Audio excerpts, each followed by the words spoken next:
Sepersis apapun dia membuat lukisannya memiripkan dengan saya atau pelukis si A, si B, si C yang dipalsu itu, derajatnya itu cuman maling, Mas. Nggak akan bisa sampai lebih dari itu. Iya, itu aja. You mencuri hak orang lain, you ntar akan kehilangan sesuatu. Karena you telah mencuri, suatu saat jatuh temponya you akan kehilangan sesuatu, entah itu apa. Orang yang konon ngomong berbakat tapi dia nggak usaha, ya dia akan nggak dapat. Tapi orang yang usaha walaupun nggak terlalu berbakat, dia akan menemukan takdirnya. Usaha nggak mengkhianati hasil. Tapi kalau tiba-tiba hasilnya nggak sesuai dengan yang diharapkan? Mindset kita yang salah.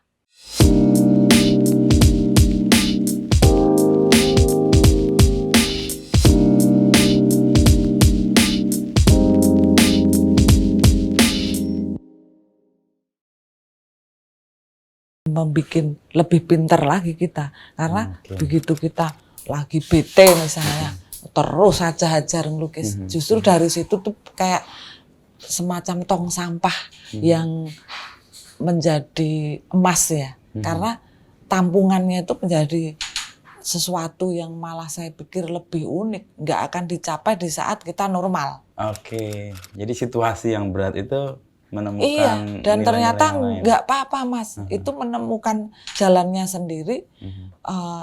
Malah setelah ini reda, nggak emosi, normal lagi, lukisan selesai. Oh, sekaligus dua wah, ini berarti kerja nggak mengenal mood. Dan saya sudah ritme pagi udah melukis. Kalau nggak gambar feeling guilty. Oke, itu kayak jam kerja aja ya Mbak? Kayak jam kerja. Tadi kan nyebut Mbak Erika kayak solidaritas kepada pekerja atau orang lain. Oh iyalah Mas, sekarang mas-masnya semua punya ini, kok nggak mungkin karena mood. Ya kan? Kita semua on duty. Oke. Iya, justru istilahnya kalau nggak gambar, saya ngapain ya? Kayak merasa kehilangan sesuatu momen yang harusnya saya dapat hari ini saya nggak dapat. Oke. Rugi kan? Rugi. Jadi kalau dilihat, ya tadi kan saya datang 7:30 sih Mbak Erika udah tunak-tunik udah tiap hari itu begitu biasanya. Saya tiap hari. Ini aja kemarin karena saya ke Bangkok, ritmenya saya turun ke pagi. Biasanya saya bangun itu 8:30 gitu. Ini dari Bangkok kemarin hampir 2 minggu, kan ada project semua pagi, jadi paksa pagi, jadi saya bangun udah otomatis pagi. Sekarang lebih pagi lagi. Titik balik Mbak Erika kemudian menemukan tadi kan berkesenian secara ekstrovert ya. Kan kebanyakan seniman kan introvert ya, dan terkurung dengan moodnya kadang-kadang, atau ngerasa ini lagi nggak enak banget nih, udah nggak karya. Di mana titik baliknya Mbak Erika lalu menyadari saya harus begini nih, dengan tertib, dengan disiplin, jam yang lebih. Saya ingin apa ya, berkompromi dengan pekerjaan melukis itu sendiri ya, supaya saya juga tidak kehilangan sosialisasi yang positif ya, tentu saja. Jadi orang-orang yang saya mau kan mungkin yang positif ya, yang ini bisa membantu untuk justru menambah sesuatu di situ, mendorong. Bahkan mungkin saya coba waktu itu, wah nggak ada orang nih, ada sales Mas datang, sales gas. Sales terus nawari, saya pikir nggak ada yang saya ajak ngobrol, Mas ini. Saya interogasi dulu dia sambil gambar gitu. Udah gitu tak beli. Jadi prosesnya sebenarnya menghadapi situasi kayak apapun bisa dilibatkan ya. Jadi kayak apa ya, mungkin sesuatu yang secara nggak sadar juga menutupi sesuatu juga aku nggak tahu. Mungkin kan ada yang sebenarnya aku tuh takut. Tapi kita menutupi ketakutan itu dengan sok berani misalnya. Tapi akhirnya berani beneran. Ya kan, pernah kan ada sesuatu yang karena teman-teman sok berani gini. Padahal juga, takut. Tapi ketika itu terhadapi malah kelihatan berani. Terus keterpaksaan misalnya. Pergi-pergi, saya anak satu kan di rumah. nggak ada kakak, nggak ada adik, semuanya. Jadi gini, kayak anak tunggal itu, jangan dipikir anak tunggal itu selalu enak. Justru bebannya itu double. Karena orang tua saya berpikir saya laki-laki dan perempuan, double. Dan saya nggak ingin mengecewakan harapan orang tua kan. Jadi istilahnya saya ingin orang tua itu nggak kecewa kok cuman punya satu. Jadi saya belajar di situ, tough ke situ. Karena anak tunggal itu. Jadi kemana-mana sendiri itu kan ada nanya, kamu ke Taiwan sendiri ini nggak bawa asisten ini? Loh, apa yang salah? Di bandara ada porter, di pesawat ada pramugari, turun udah ada yang jemput. Apa yang dipikir justru terlalu banyak orang itu jadi kita tuh manja ya, ya kan? Bukan berarti nggak menghargai orang lain ya, tapi saya ingin belajar juga. Dulu pernah waktu di Singapura juga ada salah satu bos di kantornya mewah, tapi kok pekerjaannya sedikit, tapi perlente. Dia bilang gini, kamu tahu nggak satu orang itu dia menangani 4 pekerjaan kalau di Indonesia. Oh, berarti pekerja saya itu mestinya sekian. Ini saya ringkes 1 orang. Saya belajar di situ. Itu bertahun yang lalu. Oh, puluhan tahun itu. Saya ingat bener yang hal-hal yang bikin kita itu memotivasi ya. Nah sekarang saya pikir saya juga harus bisa dong pekerjaan misalnya apapun supaya nanti kalau saya ada orang lain asisten atau apa, saya nyuruh, bukan saya nggak tahu. Tapi saya nyuruh, saya tahu, saya nyuruh. Kan ada orang marah-marah ini sesuatu, tapi dia nggak ngerti kan. Karena mentang-mentang dia bos misalnya. Tapi saya tahu semua supaya kalau saya marah, saya ngajarin dia. Jadi menugaskan orang bukan karena kita nggak tahu, tapi karena kita ingin membagi tugasnya iya, aja. kadang kan ada orang saya ini saya marah karena ini loh, supaya kamu tuh pinter. Jadi saya terpaksa harus sedikit bikin kamu sakit hati, tapi kamu percaya ini menjadi bekal ilmu kamu. Nah, ini hal lain dari anak tunggal yang saya dapat nih. Oh iya Mas. Anak tunggal kan konotasinya manja dan sebagainya, tapi ini malah tough ya hasilnya ya. Oh iya, karena lah kemana-mana ini sendiri. Dan apa ya, memang ini ya, saya nggak manja sih dari kecil. Ya ada pembantu-pembantu tapi nggak ini. Mereka juga nggak terlalu memanjakan juga sih. Nah dari kecil kan Mbak Erika kalau lihat beberapa literatur yang saya baca kan sudah menggemari seni ini ya. Lalu kemudian sekolah dengan tertib diisi, lalu menekuni ini dengan sungguh-sungguh terus-terus sampai ketemu buah titik, oh ini jalan saya. Itu kapan Mbak Erika dan momen apa? Ketemu ini jalan saya itu ya saya masuk isi. Karena istilahnya 6 tahun di SD. Dengan akademik dan pelajaran seni yang dianaktirikan. Iya, seni. Tahu kan, seminggu 1. Dan bayangin 6 tahun itu saya selalu berharap menunggu momen guru seni hari itu pelajaran seni. Selama 6 tahun. Karena 6 tahun kan. Dan itu kadang kan suka SD, kena libur. Hilang. Wah, hilang. Itu saya bayangin 6 tahun. Yang kalau yang lainnya matematika bisa setiap hari kan. Dan saya jealous, sebenarnya nggak jealous karena saya nggak bisa matematika, tapi kenapa seni rupa tidak sebanyak sama kedudukannya dengan pelajaran yang lain. Terus itu 6 tahun. Terus SMP, SMA 6 tahun, 12 tahun. Begitu lepas itu kan diisi, ini jalan saya. Cuman jalan saya, pintu saya masuk, tapi ini masih luas sekali yang saya pelajari. Harus banyak yang saya kejar di situ. Ketertinggalan yang istilahnya bertahun-tahun ini, karena dunia saya cuma lomba lukis kan, ketemu pembelajaran di situ, mental kalau saya tiba-tiba nggak menang, terus bagaimana saya menghadapi si orang ini kok juara terus, ini bapaknya Yuri misalnya, ya kan, saya tuh udah mengalami it's not fair gitu dari kecil dan itu sendiri. Oke. Anak kecil nggak terlalu bisa mau siapa yang mau dengerin misalnya. Tapi buat saya justru saya bersyukur tidak selalu menang. Karena saya di situ punya pelajaran mental dari kecil. Nggak ada loh yang membimbing kita gandeng untuk yuk belajar mental ya dipegangin. Enggak. SD. Justru karena kalah, karena nggak Saya pernah kalau nggak jarang menang itu saya kan malu kalau nangis, saya ngumpet. Dan saya menunjukkan tough di depan orang tua, meskipun terutama. di dalam Iya, hancur lebur. Oke. Lomba lukis itu pressure loh.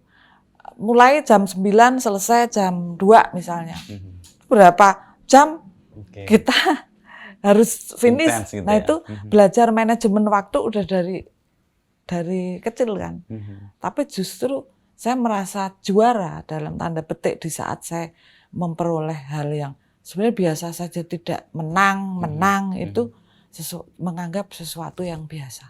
Justru saya berpikir percuma saya menang juga lukisannya nggak bisa saya bawa pulang di apa itu disimpan atau di pek panitia istilahnya ya kan. Itu yang bikin saya sedih, sudah merasa wah ini sih saya bikin dengan hati ini tapi nggak bisa dibawa pulang. Belum ada foto kan, handphone nggak ada dokumentasinya lah karena itu ya. Tapi ketika 6 tahun SD, 6 tahun SMP dan SMA dengan seni rupa yang dianaktirikan, lalu kelas seni yang seni rupanya luas banget. Kaget nggak Mbak? Atau harapannya sesuai nggak dengan yang dibayangkan sebelumnya? Harapannya tentu tidak sesuai yang saya harapkan kan. Namanya juga belajar harus begitu. Kita mengharapkan seperti ini, ternyata ekspektasinya seperti ini. Jadi saya merasa apa yang saya miliki gaya lukisan, karena yang saya miliki kan style anak-anak, lomba lukis anak-anak. Nah itu yang saya pikir ini bekal saya sih, saya hanya punya itu. Pelajaran saya nggak pinter di matematika, nggak pandai, nggak ini.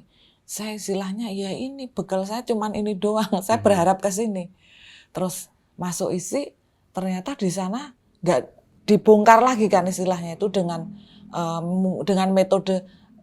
Kalau saya masuk isi terus disanjung-sanjung, berarti saya nggak belajar dong. Persis. Saya berpikir gila, gue masih 4 tahun lagi saya dihajar lebih parah lagi kan. Jadi lebih akademis, lebih memasukkan keilmuan, kedewasaan di situ sebagai seorang seniman, seni rupawan dengan gaya seperti ini. Itu dosen mengkaji itu secara psikologi, secara keilmuan seni. Dan pergaulan dengan teman-teman itu campur. Tapi akhirnya juga saya drop out. Tahun ke? 8. Tahun ke-8. Karena cuti, kan saya sudah dikontrak galeri di Jakarta. Jadi ini apa? Wirawiri kan. Jakarta, Jogja. Kejadiannya perenungan saya di tahun sudah agak ujung itu kan ada pelajaran sejarah seni rupa yang saya ngulang. Pak Darso SP. Kalau ngajar selalu malam. Nah, saya flight penerbangan ke Jakarta. Bersama Pak Darso yang akan mengajar. Saya pikir kalau Pak Darso mungkin pantas, sibuk sebagai dosen, tamu kemana-mana dia harus flight. Saya ini kan cuman murid. Kenapa saya kedudukannya bersama Pak Darso, flight bareng dan saya akan kuliah. Dan kan murid yang mungkin bandel lah gitu loh. Jadi saya berpikir, iya yang merenung itu saya ngomong sama Pak Subroto, dosen wali, Pak Broto, saya ini gimana ya kondisinya begini-begini. Kalau nggak sekolah aja, kira-kira menurut Pak Broto gimana? Terus, oh ya nggak apa-apa gitu. Kamu sudah mencoba ini ngomongnya, loh saya kok malah disupport gitu. Terus saya, oh nggak apa-apa, ya nggak apa-apa. Kamu sudah mencoba dan kamu mempunyai jalan sendiri. Terus nggak apa-apa, serius. Oke Pak, jadi ini gimana? Kamu mau ngelanjut ini juga udah nggak bisa, kamu udah lewat hampir 8 tahun. Terus oh iya Pak, nggak usah ya. Oke, tadi udah bingung, terus dia berdiri, selamat ya. Aku, wah. Direstui drop out-nya berarti. Iya, jadi tapi saya pikir wah ini ya, harus hati-hati karena nggak akan menjadi edukasi yang baik ini buat orang lain. Jadi saya juga nggak terlalu suka juga misalnya ada yang yang drop out itu yang sukses. Itu bukan menjadi edukasi yang baik. Pasti yang sekolah itu apapun itu menjadikan orang bisa lebih baik lagi. Ini mungkin karena kondisi juga nggak bisa saya sesuatu yang sifatnya nggak bisa diduga juga kan. Dan saya dimarahi sama galeri di Jakarta malahan. Kamu ini gara-gara ikut sama kita, kamu jadi sekolahannya begini-gini. Wah, saya diceramain. Iya. Tapi itu kan akhirnya ada dukungan dari Pak Broto tadi. Pak Broto. Bahwa ya sudah, karena jalan udah mencoba, udah tahun juga udah selesai. Persoalan belum selesai, saya kan pulang ke rumah. Saya belum ngomong sama orang tua. Anak satu kan. Aku, ini Pak, yang repot ini gimana saya ini enggak ini. Nggak tuntas. Nggak tuntas ini. Ternyata jawaban Bapak sambil ngelap-ngelapis Pak itu. Ayo nggak apa-apa, memang kamu kalau memang itu jalanmu nggak masalah toh. Loh, gimana sih? Tahu gini, yang saya takutkan saya tuh kadang terus untuk mempertahankan itu karena takut orang tua, takut nanti bagaimana penilaian dosen dan sebagainya. Saya mempertahankan siklus itu. Tapi ternyata siklus itu support. Ternyata saya bersyukur sekali gitu. Terus ada lagi waktu itu dosen saya itu Pak Dwi Marianto yang lagi angkat-angkatnya lulus dari Australia itu. Dia mengajar dengan sistem yang pendekatan secara psikologi itu lebih, saya rasa lebih baik gitu. Terus saya sempat curhat juga, terus Pak Dwi itu bilang, ibaratnya itu orang itu mau ke Jakarta, semua kita itu mau ke Jakarta. Kamu tuh udah nyampe. Kamu ngapain pulang lagi, muter-muter ke sana lagi. Oh gitu ya Pak. Iya. Oh. Jadi itu banyak kayak Pak Abe Duyantoro juga. Itu dulu guru seni rupa waktu di SMA. Saya yang bisa curhat sama Pak Duyantoro itu, Abe Duyantoro itu. Bagaimana Pak ini gini-gini. Udah masuk isi aja kamu. Nanti tak ajari ini gimana. Oh saya sering kalau kerjaan seni di SMA pas benturan dengan beliau ngajar, saya yang dikasih tugas untuk bikin ini gitu kan. Jadi ngerasa ada sesuatu, oh ternyata saya nggak pinter di bidang pelajaran yang lain, saya dihargai di bidang seni itu. Merasa percaya diri gitu loh, nggak insecure kan. Bayangin teman-teman yang lain pinter-pinter gitu, saya enggak. Tapi dari yang bisa saya petik misalnya kan Mbak Erika merasa kayak tadi perjalanan, kan kamu mau ke Jakarta, kamu udah sampai sana, kenapa harus pulang dan muter-muter lagi untuk balik ke sana?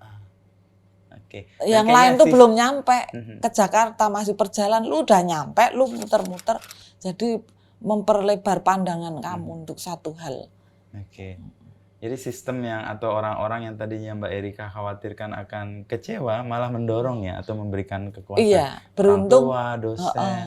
Beruntung kita punya orang-orang yang makanya nggak salah pilih misalnya dosen yang kita sukai, bisa heart to heart kita ngobrol dengan orang tua juga inilah semakin ini wah.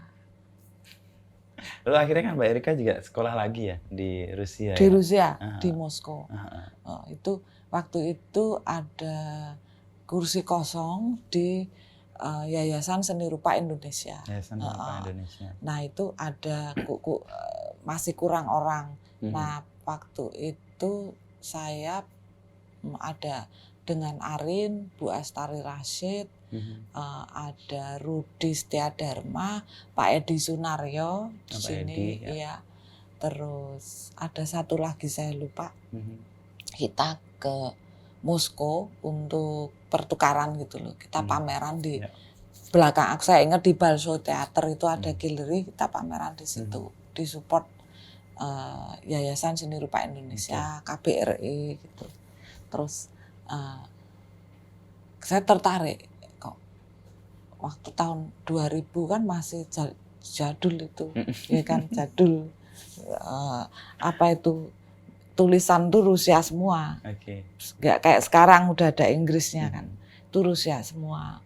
Terus saya mempelajari bagaimana negara komunis bertahun-tahun yang sudah jadi roots, akar, sementara sudah apa itu, sudah berubah waktu, gitu ya. berubah perestroika ya.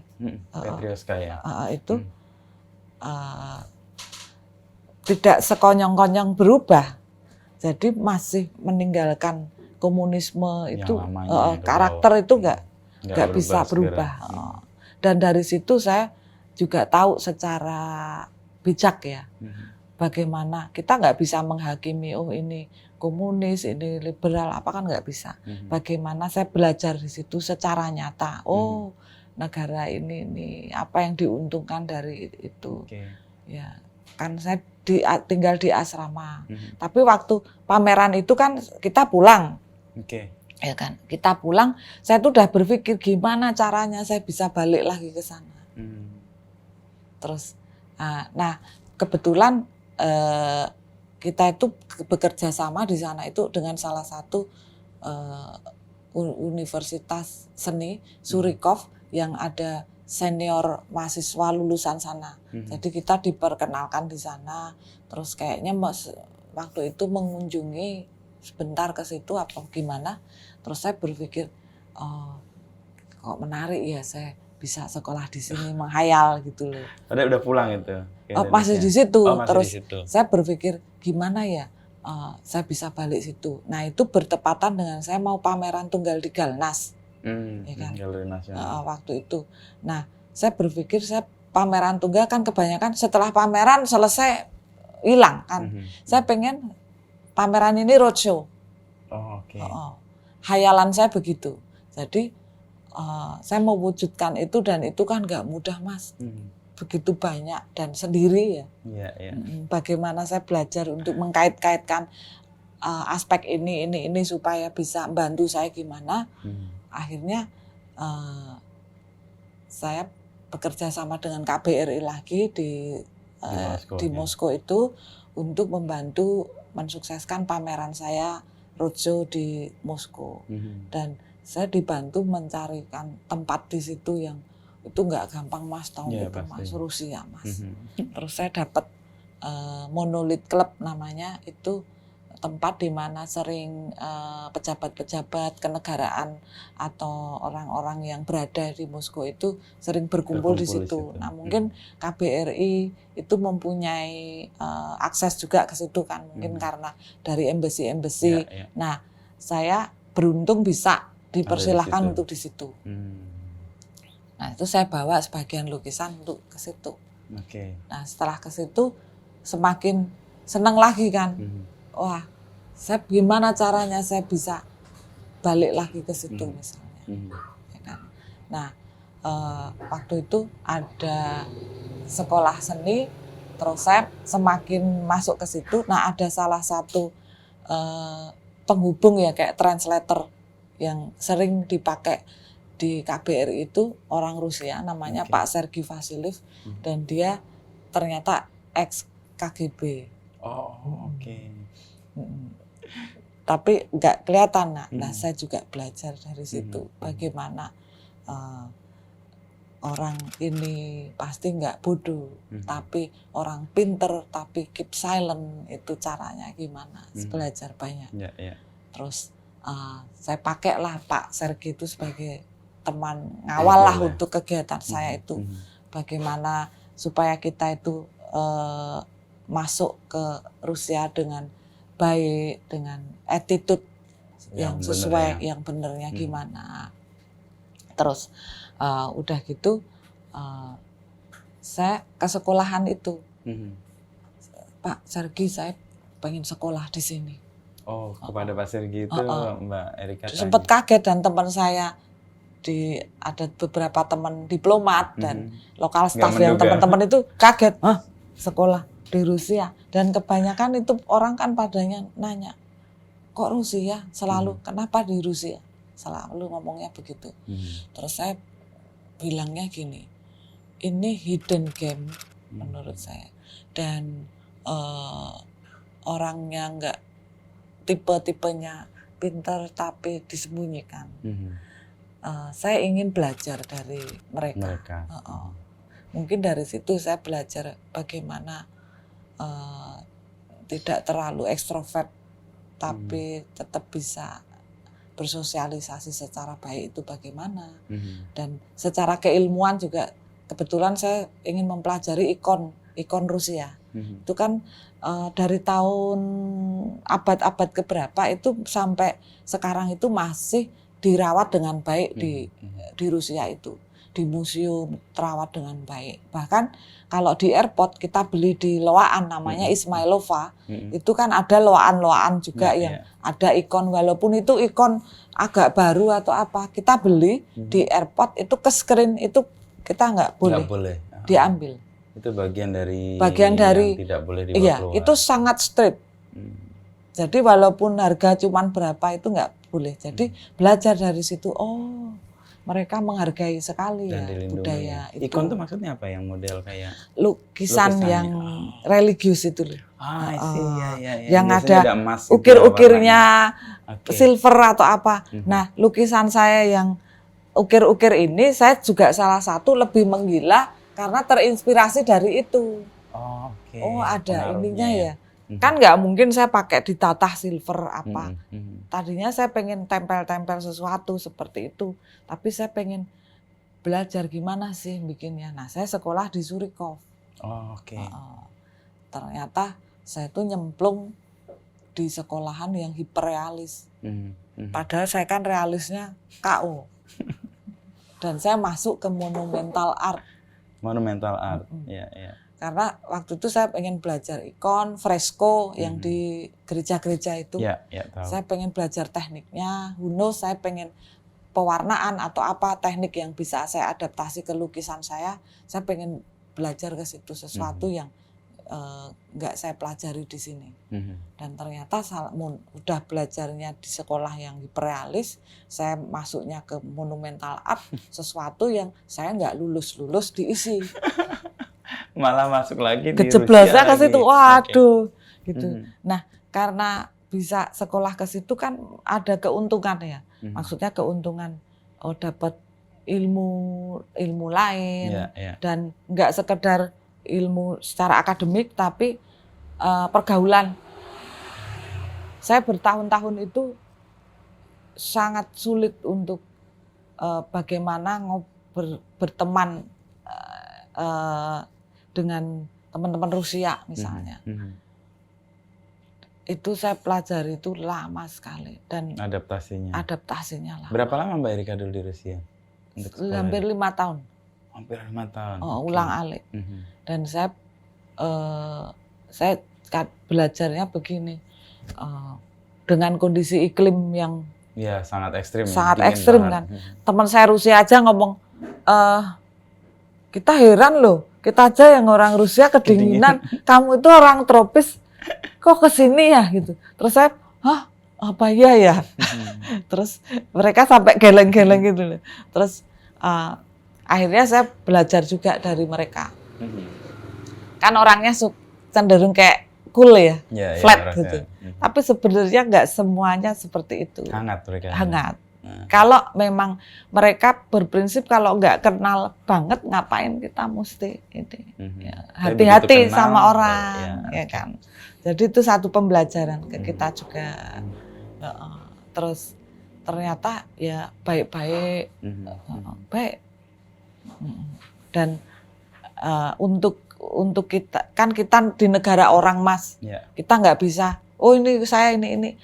Kita pelajari dulu budayanya, kita harus berbaur dulu, baru setelah cair, this is Indonesia, baru ini saya begini-begini, baru itu. Dan saya memilih waktu itu saya tinggal di asrama di lantai yang orang Rusia semua. Kan ada yang Asia, ada teman-teman dari Vietnam, dari Cina, Korea. Mbak Erika malah menceburkan diri ke Rusia semua. Saya kan kalau yang menentukan lu di mana kan dari sekolahan, dekan. Di ruang dekan itu saya ngobrol. Tolong letakkan saya di mahasiswa Rusia semua. Di tempat orang Rusia semua, teman-teman Rusia. Mereka sempat kaget kan, serius kamu mau? Gitu. Pertimbangannya apa Mbak Erika? Pertimbangannya saya, karena kan di sekolah itu hanya menggunakan bahasa Rusia, nggak bahasa Inggris. Literasinya perpustakaan Rusia semua. Jadi saya waktu masuk pertama kan, wah saya mengejar ini susah sekali. Dan untuk belajar itu saya harus dipaksa untuk tidak mengenal berbahasa Indonesia. Bahasa Inggris, ketemu orang bahasa Inggris. Begitu saya ngobrol sama teman saya orang Vietnam, kan campur bahasa Inggris. Jadi males kita belajar. Tapi begitu sama teman Rusia, otomatis kita mau nggak mau, ya? Iya dipaksa untuk selengnya begini, ngomong caranya gini. Ini karakter Mbak Erika juga ya, kayak tadi kan kalau berkarya juga ketika nggak mood harus diajar, ketika harus ketemu komunitas-komunitas nggak memilih yang mudah, tapi dengan Rusia sekaligus. Iya. Itu membentuk ya berarti ya Mbak Erika. Saya pikir membentuk mental yang lebih kuat ya, karena kita misalnya ada yang ngomong kok selalu pertanyaannya itu dulu sewaktu saya pulang kan kalau ada wartawan ditanya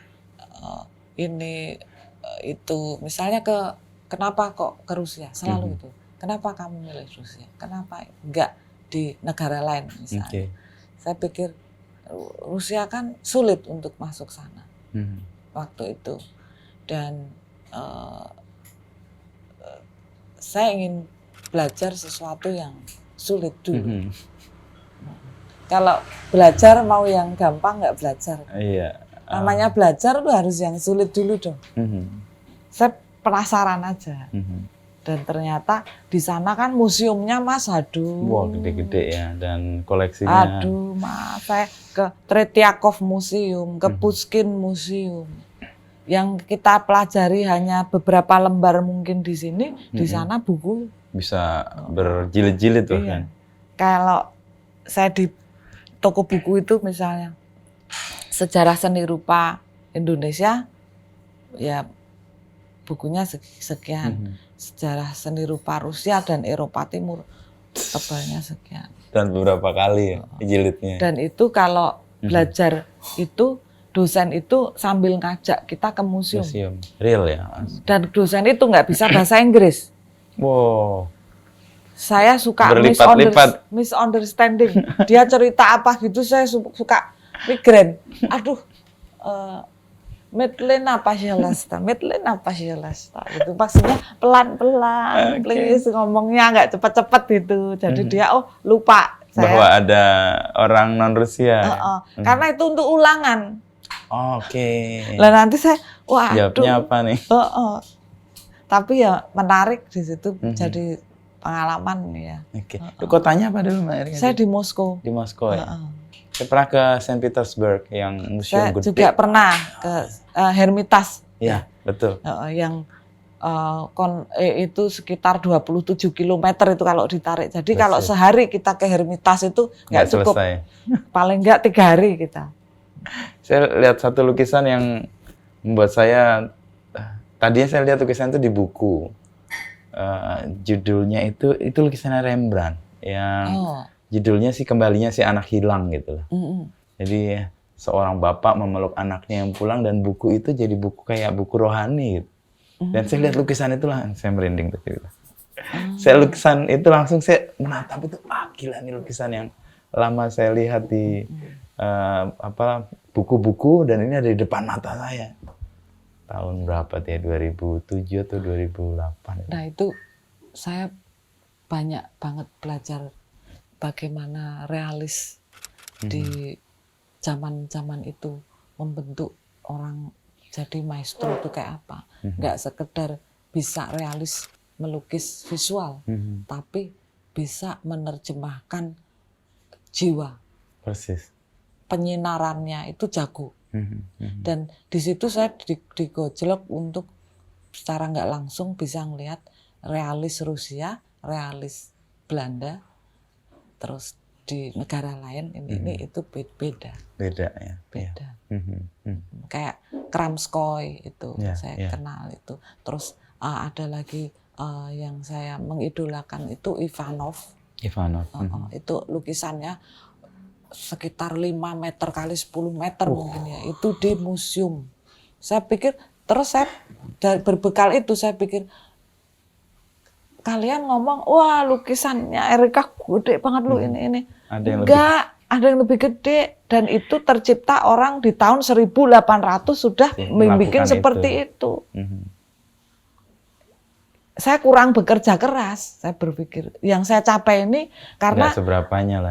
Karena saya porosnya ngelihat maestro yang itu. Jadi saya merasa mempreserkan diri, saya kurang kerja keras deh. Karena mereka lebih studi gila gitu ya. Orang tuh sampai satu ruangan itu ruangannya Ivanov. Studi orang satu-satu mukanya, dan itu lukisan tercipta sekitar 18 sekian. Berapa tahun gitu, karena dia studi satu-satu. Kebanyakan tentang kerohanian ya. Itu menarik. Artinya referensi itu mempengaruhi juga ya untuk Mbak Erika berkarya ya? Mempengaruhi.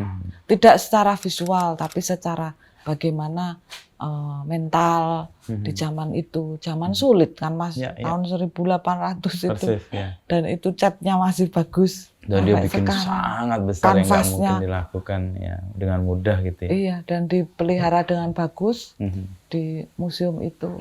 Itu salah satu yang saya mengagumi itu. Ya, saya menemukan lukisan Rusia yang besar banget juga di Istana Bogor ya loh. Koleksinya Pak Soekarno dulu, Pak Presiden pertama. Iya, karena menjalin hubungan. Dan satu Mas, saya misalnya naik taksi ya. Naik taksi kan di sana bukan taksi yang ada ini kan, tapi asal kita misalnya kita begini, itu ada mobil berhenti, ya saya suka untung-untung kan dapat mobil jelek, mobil bagus, kadang suka dapat mobil orang Kremlin yang mungkin lagi on the way pulang searah, wah mobilnya bagus banget ini, saya ternyata mau ke sana ini, oh iya, barengan. Terus, aku Skolka Stoit, maksudnya berapa? Dia saya bilang sekian gitu, langsung boleh. Hah? Sekian, maksud dia nggak mungkin nggak karena ya? Uangnya, cuman mau nganterin gitu. Wah, jadi pengalaman naik mobil paling jelek sampai paling bagus saya ngalamin. Nah di situ saya ngerasa ini aja ya udah menjadi Rusia kayak Umlan ya, kayak satu sisi secara budaya ya ke sana dan ke sini itu ada satu.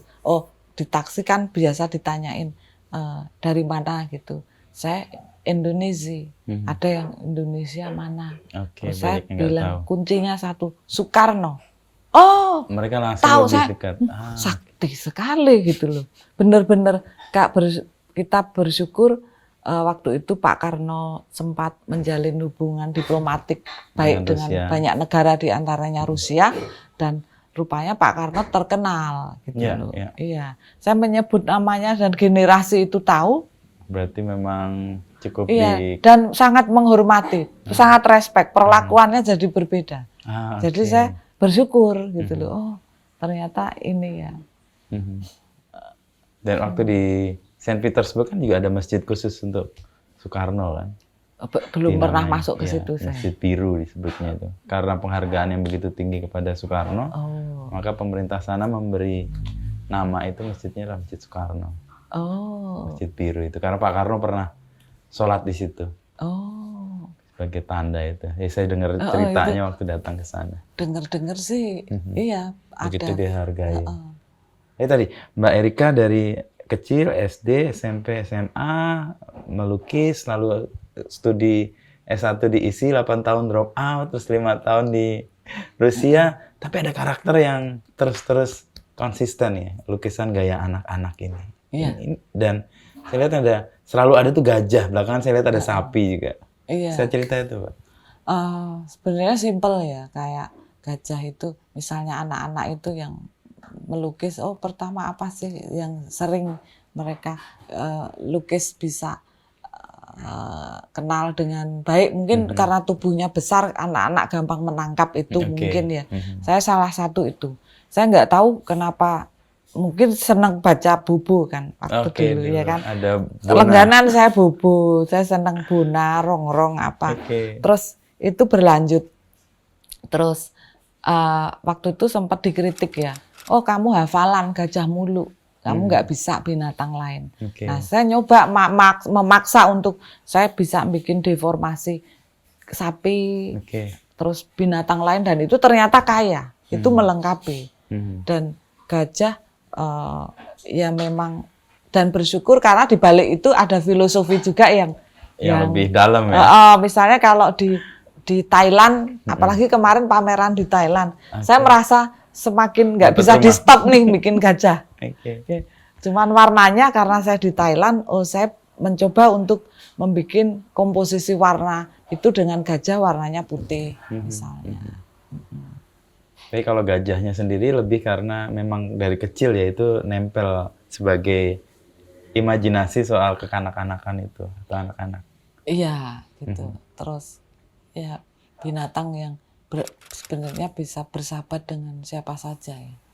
Dan protektif Iya, dia protektif. Dengan kelompoknya dia sangat. Dan kelompoknya, dan tidak harus sekandung, sedarah. Menjadi kelompoknya akan dilindungi.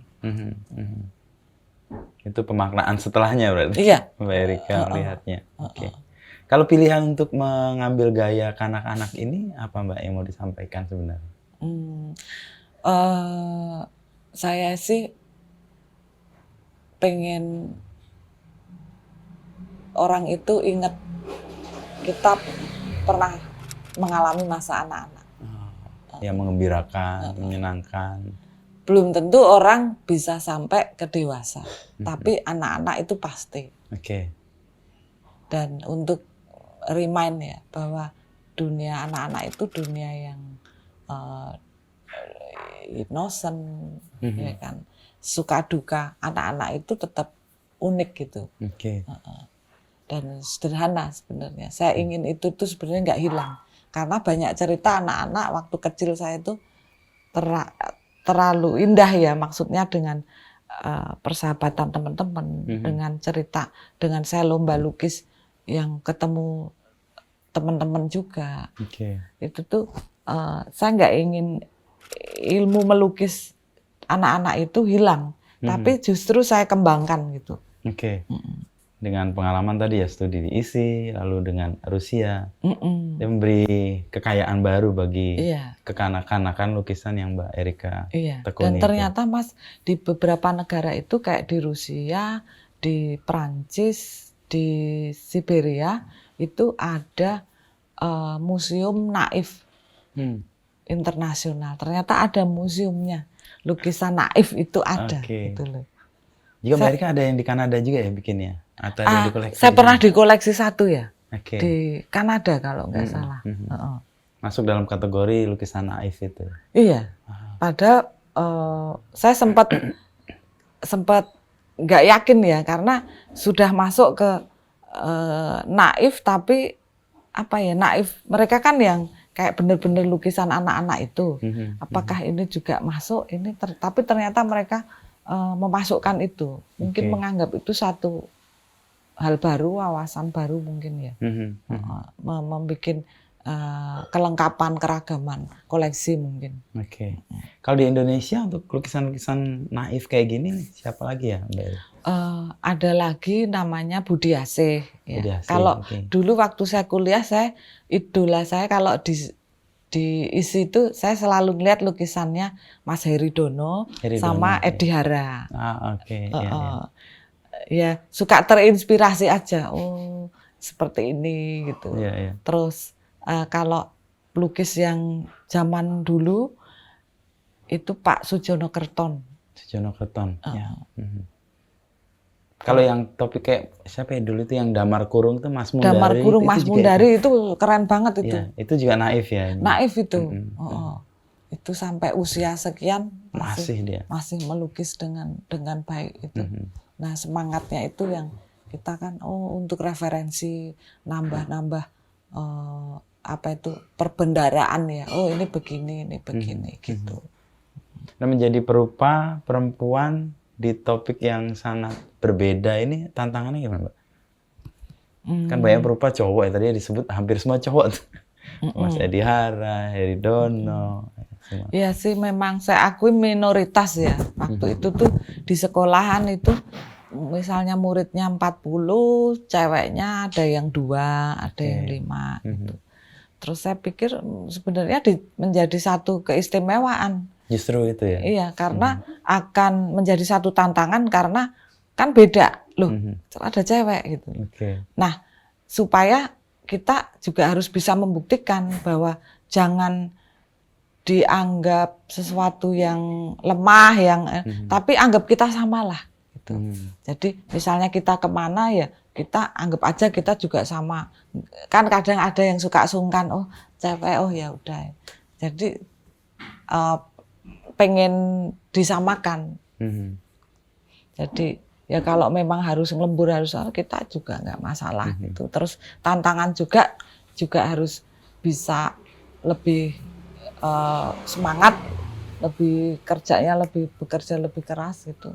Karena mungkin pada tahap tertentu perempuan kan harus menikah, terus punya anak, banyak waktu untuk domestik juga ya. Kalau laki-laki kan mungkin nggak terlalu mengaruh untuk ke situ, tetap lempeng ya. Kita menjadi ibu akan berbeda nanti, akan ya mungkin kalau udah punya anak kan secara metabolisme kita kan mungkin berkurang ya karena tapi itu kan natural ya. Masalah semangat sih saya pikir sama saja. Ya. Dan Mbak Erika punya kecenderungan untuk mendisiplinkan diri dengan keras ya? Iya. Saya lebih percaya usaha daripada hanya orang ngomong berbakat ya. Orang yang konon ngomong berbakat tapi dia nggak usaha ya dia akan nggak dapat.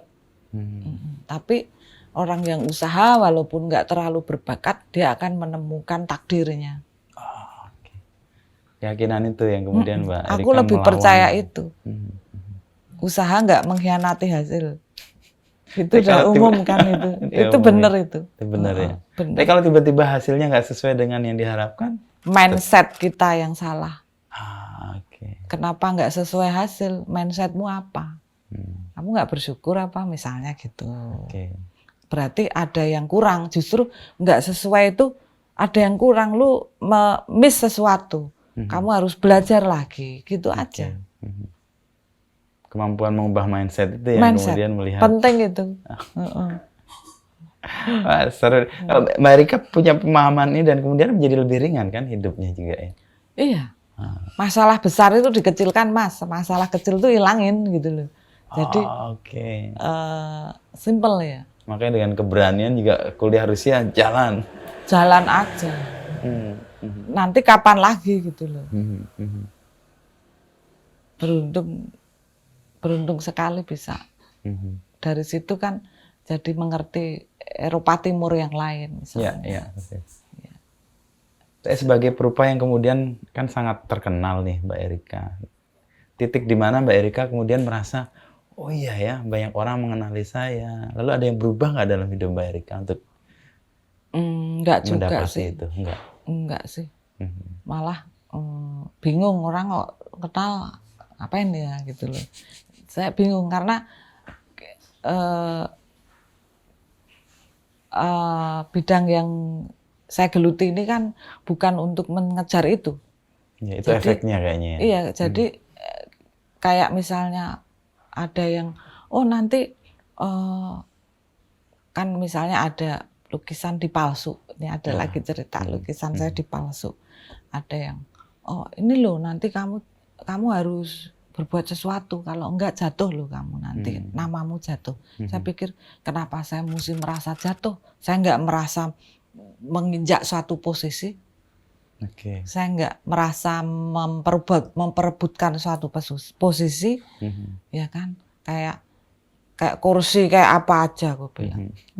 Kita semua misalnya you mau ngomong kita duduk di sebuah kursi. Duduk itu kan bisa di mana aja. Kita bisa lesehan, kita bisa duduk di kursi, di meja, di atas pohon. Apa yang salah gitu loh. Masalah orang memalsu itu bukan problem saya. Masalah orang lain yang memalsu.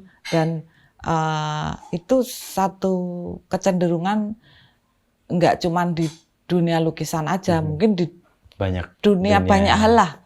Itu kita memahami secara bijaksana sebagai diri kita yang menjadi victim itu, bagaimana hal itu terjadi. Itu tanda-tanda terkenal mungkin salah satunya di palsu itu ya? Itu no comment itu. Saya sampai mikir, wah ini apa ya? Cuman itu orang tuh mungkin ya kalau dia belajar mungkin punya yang memalsu itu kan mungkin dia belajar lebih keras. Apapun kedudukannya, sepersis apapun dia membuat lukisannya memiripkan dengan saya atau pelukis si A, si B, si C yang dipalsu itu, derajatnya itu cuman maling, Mas. Nggak akan bisa sampai lebih dari itu. Iya, itu aja. Jadi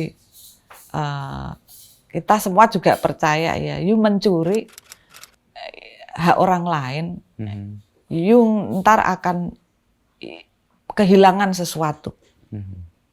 Karena you telah mencuri, suatu saat jatuh temponya you akan kehilangan sesuatu, entah itu apa. Itu aja. Jadi kita ngapain repot-repot. Jadi malah ringan aja ya melihat itu ya, tidak menjadi persoalan yang berat ya buat Mbak Erika untuk persoalan sih, jangan ngomong nggak persoalan nanti ini didengarin, wah ini nggak persoalan, ini menjadi persoalan pasti. Tapi menghadapinya Mbak Erika tidak intens menaruh energi di situ. Iya, nggak nganggur ya saya. Jadi apa ya, bagaimana itu tetap ya saya tetap jalan terus, tidak bisa terpengaruh dengan hal yang murahan kayak gitulah. Kalau di rentang waktu nih Mbak Erika berkarya itu, waktu atau titik di mana Mbak Erika ngerasa di sini kemudian meluas gitu ya pemahaman orang tentang karya-karya Mbak Erika, lalu orang mencirikan, nah ini orang lihat satu gambarnya ini Erika ini, itu kapan Mbak?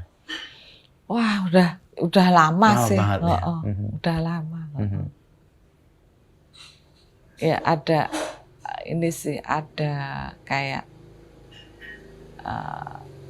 kadang ya, oh ternyata lukisan, senengnya saya lukisan anak-anak bisa terwakilkan, nggak diremehkan dalam tanda petik ya, style anak-anak itu.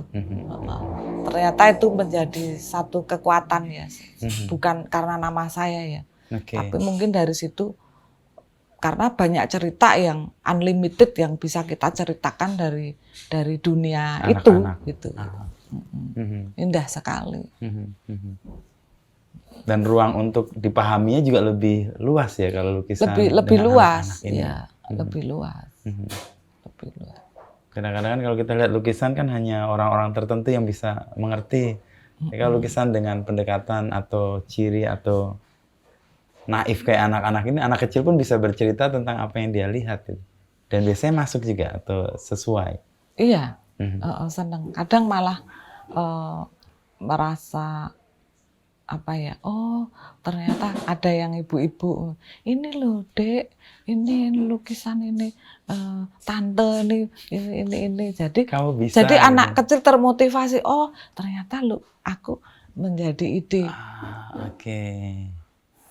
Duniaku menjadi ide yang tidak habis juga untuk dieksplor ya. Iya, jadi menjadi satu semangat anak-anak juga.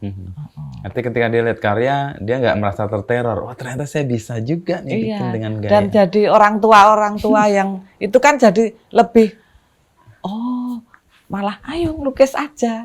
Jadi merasa mungkin apa ya, everything it's okay dengan anak-anak yang senang ngelukis dengan berlebihan ya, itu sesuatu yang positif yang harus kita jaga, jangan dihilangkan.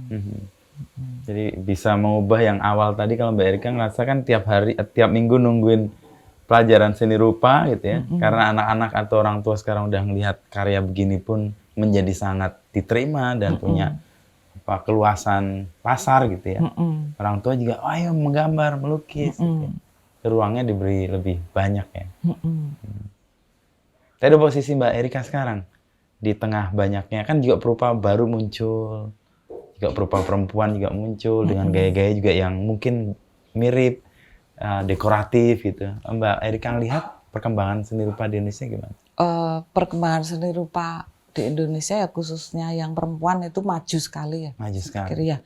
Banyak keragaman ide dan style lukisan itu maju. Ada yang kontemporer yang masih dengan basic realis juga banyak. Itu sangat sangat menarik gitu loh.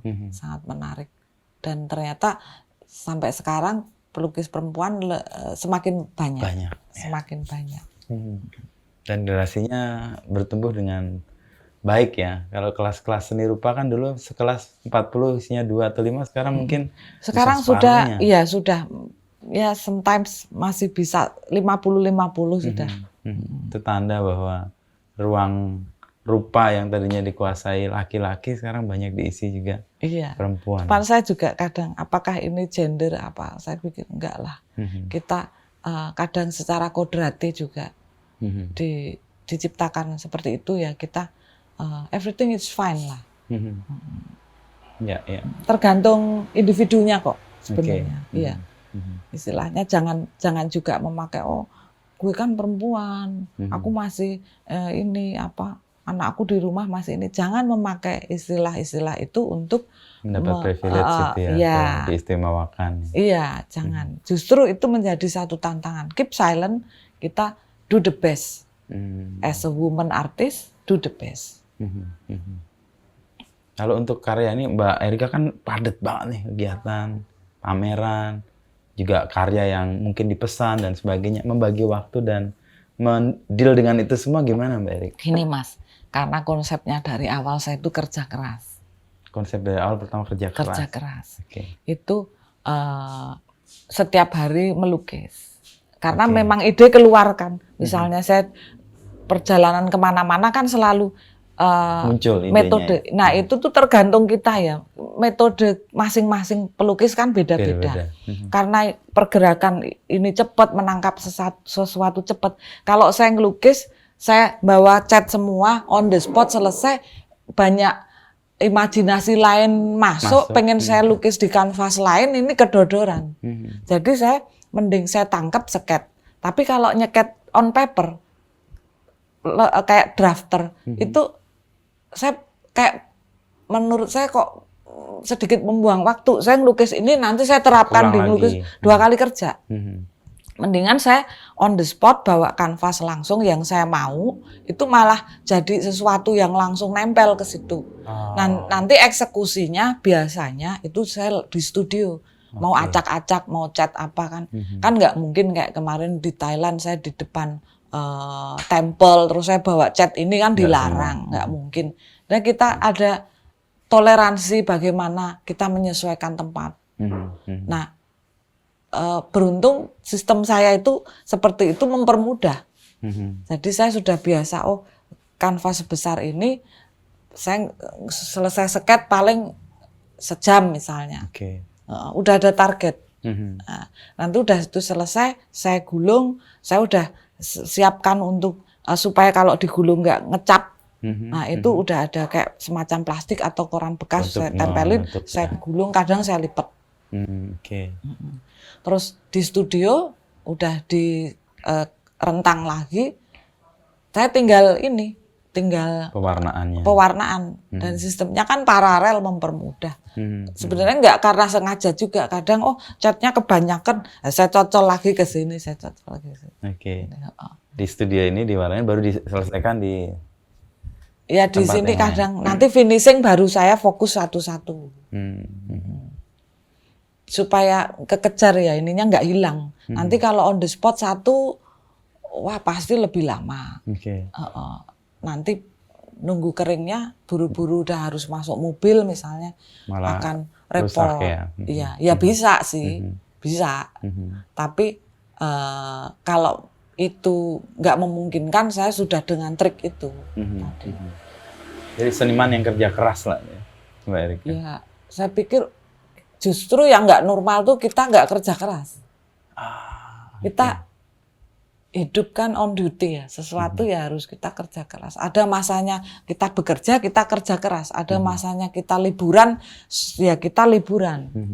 Tapi ya kadang liburan ya tetap bawa kanvas. Karena kadang-kadang ide Dulu pernah datang saya, begitu aja. liburan saya nggak mau ngelukis ini, oke. Gatel Mas, Tetep nyari-nyari searching di daerah ini toko alat lukis di Di mana, mana, akhirnya beli juga. Jadi mendingan bawa, kalau nggak dipakai nggak apa-apa, kalau dipakai ya sudah ada. Daripada harus mencari-cari karena gatel tangannya gitu. Iya. Oke. Kalau menghindari cap bahwa jadi seniman tukang itu gimana Mbak Erika?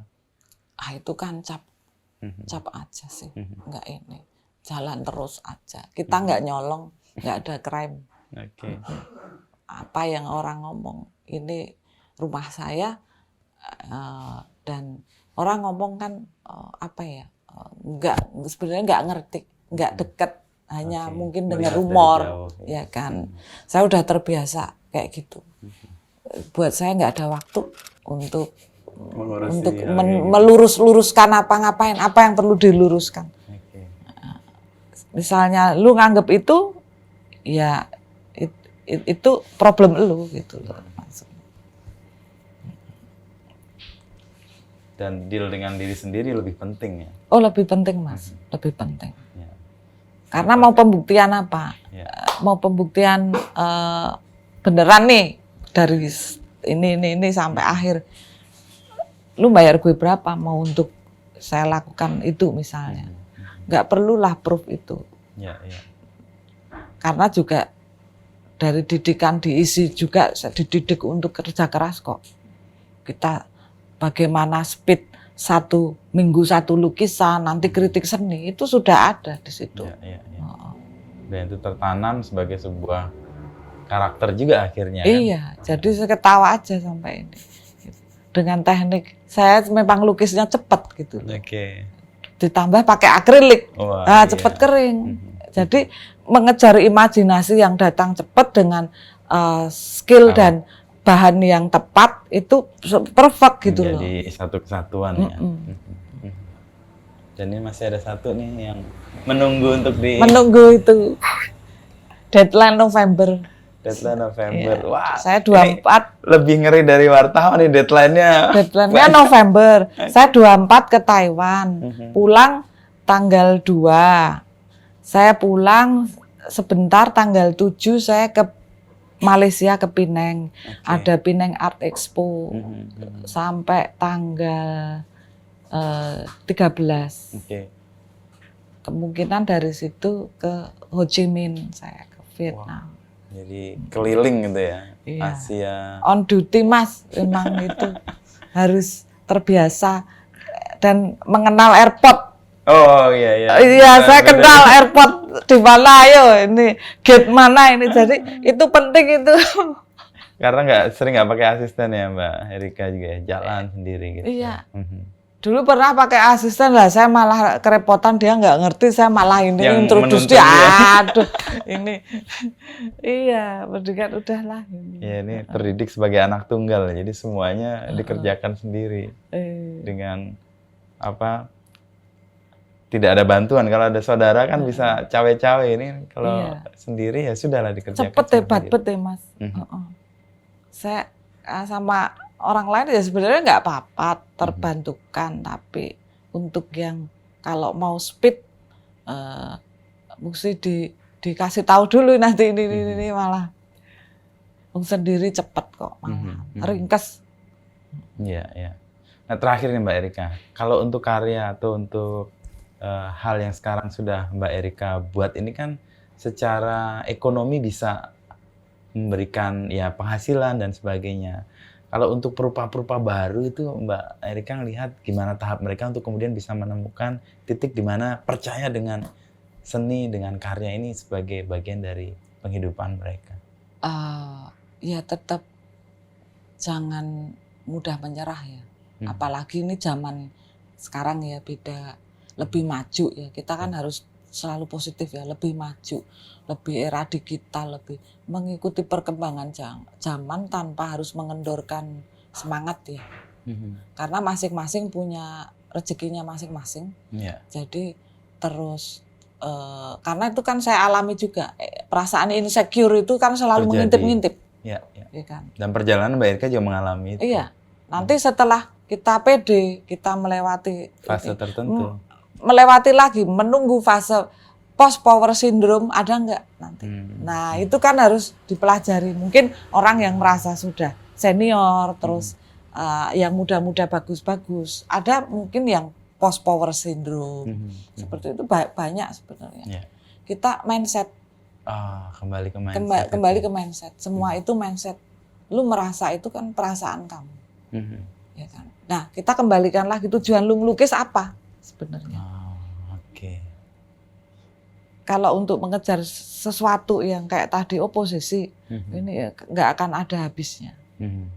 Tapi kita melukis bahagia kok, untuk bahagia.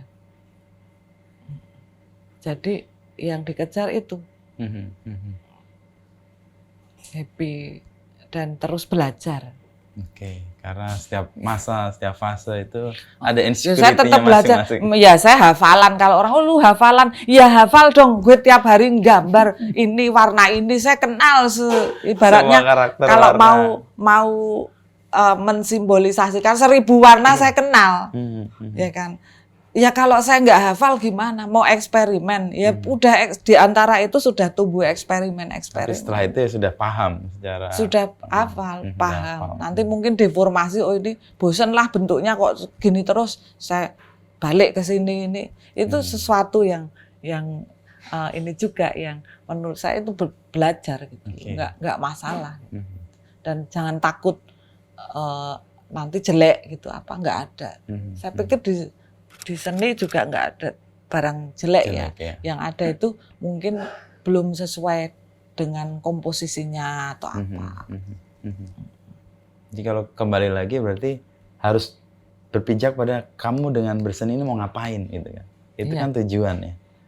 Dan kalau itu clear, kalau dia dapat ya akan bersyukur dengan itu karena mindset kan. Kalau Mbak Erika sendiri berkesenian itu tujuannya apa? Berkesenian itu ya ini salah satu kehidupan nih Mas. Nah kalau udah ngomong kehidupan itu luas sekali. Luas dan sakti ya, nggak bisa main-main. Ya, udah profesi. Ada kalau sudah nggak main-main, sudah profesi itu satu bertanggung jawab dan mempertanggungjawabkan. Ya ini seperti ini mempertanggungjawabkan ini karya mau gimana nih misalnya mau dibawa pameran, kita juga harus ngerti konteksnya, harus apa. Terus apa ya namanya, kayak banyak hal yang mungkin ada yang pemalsuan atau plagiat. Itu bagaimana kita menyikapi itu salah satu tanggung jawab pribadi juga untuk menyelesaikan itu secara pribadi. Bagaimana ini gitu. Tapi buat saya